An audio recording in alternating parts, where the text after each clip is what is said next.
સુરતમાં પણ હવે માથાભારે તત્વો પર આકરી કાર્યવાહી કરવામાં આવી રહી છે। ઉત્તર પ્રદેશ સ્ટાઇલમાં સુરત પોલીસે કાર્યવાહી કરી છે।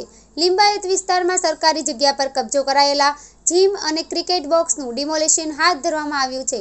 બીજી તરફ પિતા પુત્ર પર જીવલેણ હુમલો કરનાર હાસિમની ધરપકડ કરવામાં આવી છે। લિંબાયત વિસ્તારમાં રામ મંદિરની બાજુમાં સરકારી જગ્યા પર જીમ અને ક્રિકેટ બોક્સ બનાવવામાં આવ્યું હતું। માથાભારે હાસિમ ઉર્ફે ભૈયા ગેંગનો સરકારી જગ્યા પર કબજો હતો। થોડા દિવસો પહેલા આ ગેંગના સભ્યોએ 2 લોકો પર હુમલો કર્યો હતો। મહિલાઓની હાજરીમાં પાઇપ ફટકા સાથે હુમલો કર્યો હતો। આ દરમિયાન આજે પોલીસે મોટી કાર્યવાહી કરી છે। પોલીસે માથાભારેને સ્પષ્ટ સંદેશો આપી દીધો હતો કે કાયદામાં રહેશો તો ફાયદામાં રહેશો।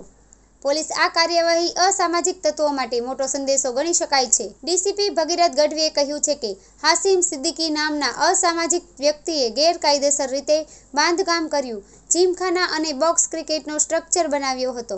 આ સ્ટ્રક્ચર એસએમસી દ્વારા ડિમોલિશ કરવામાં આવ્યું છે, જે માટે સુરત પોલીસ ઝોન 2 અને એસઓજી ટીમ સાથે મળી ગેરકાયદેસર સ્ટ્રક્ચર તોડી પાડવામાં આવ્યું છે।